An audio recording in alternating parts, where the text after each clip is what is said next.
Hi, Chiquist.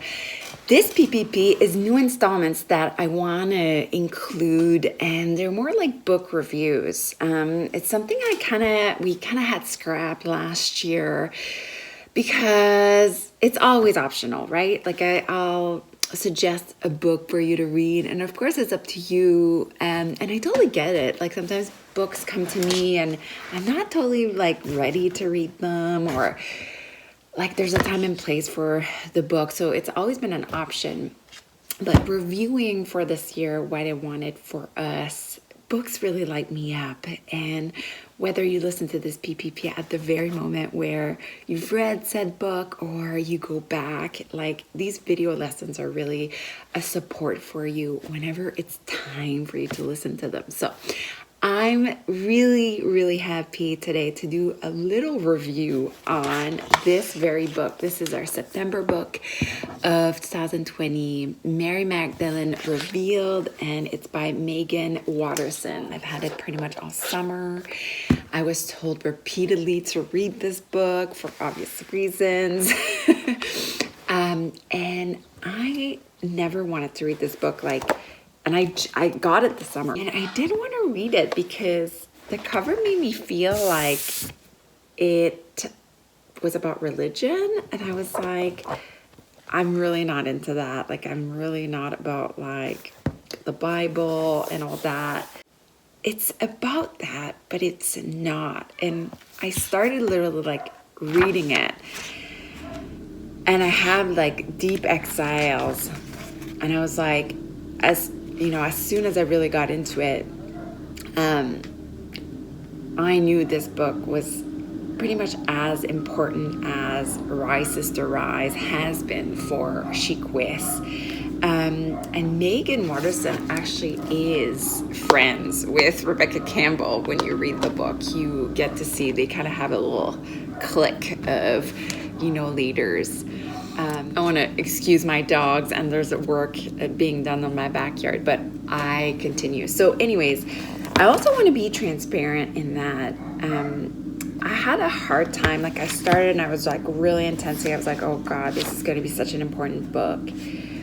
And sometimes when that happens, it's almost as if I have like a lot of resistance in like reading it, because I know it's going to have like impact me, and there's going to have to be a shift that happens. I'll give you an example of that. When I first started doing like yoga every day and being really disciplined, and we're talking about like a long time ago by now, like 15 years ago, I would go to yoga class and I would come back home, and it's almost as if I would detox. Like I would sleep for a couple hours. I mind you, back then I didn't have kids, and I was just in university and undergrad, and so I could do that. But it was like, for me, the yoga practice and being exposed was really like about like a kind of unlearning, and it was like almost in a way like breaking wiring in my brain and visceral like things that I'd learned. It was almost like breaking all of that for me, and it was really intense. Like I remember and I needed to nap, and I don't know if that's happened to you before. I know my girlfriends will share with me, like if like one recently had to put her dog down, and she was just so exhausted that like she just slept like that whole afternoon after that. And I mean, sleeping is also healing, right? And so that's happened to me with that book. Yeah. So I would read, and I would just like kind of fall asleep, and I was like, you know what? I really need to sleep right now. And I almost saw it as like, again, another like almost unlearning. And I mean, Megan Watterson, like the knowledge that she brings to this book in the term of like the way she is such a scholar, and she studied the scriptures, and then that she's able to weave it with her personal life so candidly and so well. I really connected to that. But she had all this stuff to support her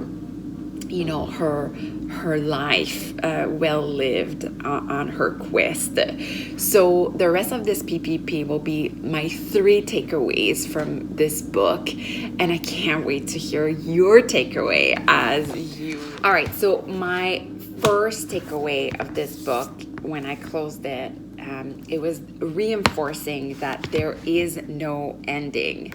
There's one of the podcasts that I did with Jesse Harold that I've titled, Are We Ever Healed? And it's been a question that I go back to over and over again. And this book really made it clear in that, we are ever evolving creatures. Like there's never an end to the evolution and all the transcendence and all the change and all our transformation, whether that be like physically, psychologically. The advancement is like never ending. And for me, that feels really hopeful. Like I feel after doing all this personal development work. And, there's the part in the book where, she really clearly states and repeats that, there is no end. It's like in yoga, we strive for moksha and liberation. But really, are we ever liberated from the human experience? Like, no, but do we have fleeting moments where it's like, I know why I'm here, I know my purpose, I know I'm here to love, and we do have these fleeting moments where all the work that we've done, whether that be working towards like more awareness or more self-love or being a support for ourselves and finding all these tools within, like there is this time in my journey where like everything just aligns, and I've had moments like this, and I think this is what we need to strive for. And this was made so clear in that book, where I love the part, one of my favorite part is, she goes on this big pilgrimage in the south of France, and she has these like big revelations. It's a beautiful story. And at the end, she comes back home and she still deals with her anxiety on the plane. And and then there's this part where she's like, it's this constant forgetting and remembering. And I love that because it's really something that I've been speaking about more openly lately when I get to reflect back on my own yoga practice, And for me, yoga has been really about personal development. And it's not like that for, all of us, I gather, but this aspect that, even though I've done 20 years of yoga, sometimes I still feel I've mastered nothing. Like sometimes I feel like I need to reteach myself these things over and over again. And I'm hoping that's what makes me a great teacher, because I am always so thirsty in like learning new things, right? But so this was one of the big takeaways, that like there is no end. And like, even though you're in SheQuest for 4 months, you can see, your transformation within those 4 months, but it's not the end. Like, and I think that's why too, that was my wanting with, the membership and continuing this work on a more, like, we're not just like doing, it's not, for me anyways, it's like this vow that I take over and over again, because I forget. And then like I forget and I remember. So the second takeaway was really this aspect of love as a bridge. And this passage for me was the most intense. I was actually reading it in the bath. I had put like 2 cups of Epsom salt in the bath, and I'm going to read it out to you. And you'll probably, if you've known me and my story, you'll probably know why it was so impactful. But I think it goes beyond that. And it relates also to Joan of Arc. So like the whole book is about Mary Magdalene, but there's lots of referral to Joan of Arc and the quote, I'm not afraid. I was born to do this. And I'm just going to read that passage. It's on page 179.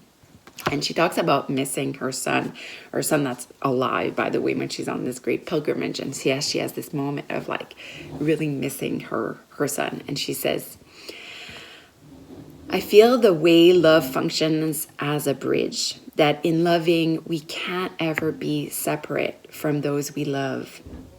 Cor ad cor loquitur, which is Latin for heart speaks to heart directly. I am only ever as far away from him as I allow myself to believe I am. I am only as far from him as I am from my own heart. And this speaks to my work. I've been studying the anatomy of the yogi's heart and why I've been so fascinated, to do that. And when I read that, it made so much sense. The closer I am to my heart, the closer I am to anyone I've ever lost. And that includes myself. So within my heart, I find myself. And again, she's able throughout the book to really weave this so wonderfully. And the belief that we are so separate from everything, again, comes back. And we have to renew that vow with our hearts, like over and over again. And,